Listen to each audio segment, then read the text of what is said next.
Hey everyone, in this video I'll show you how to download an Airtable base step by step.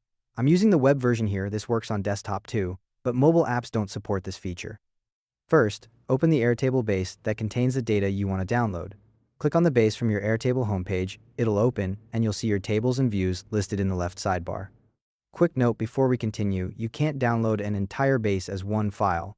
Each table needs to be downloaded separately as a CSV, so you'll need to repeat this process for each table. Next, make sure the view you're exporting shows all the data you need.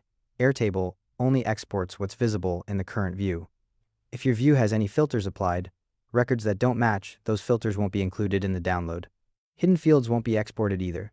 Click on the view name in the left sidebar and adjust your settings to show all the fields and records you want. Once you've got the right view set up, look for the down arrow icon right next to the view name at the top left of your grid. Click that down arrow, a drop-down menu will appear with several options.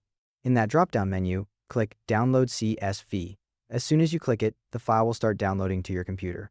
There's no extra dialog or confirmation, it just saves straight to your Downloads folder.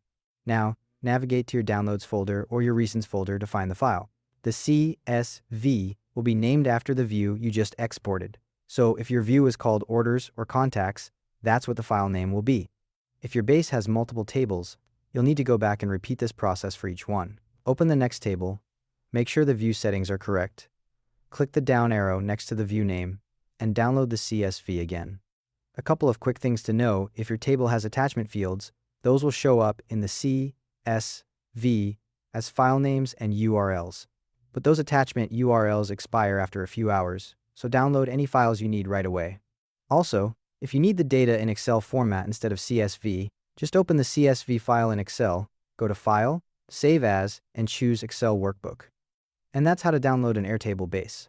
If this helped, drop a like and subscribe. See you in the next one.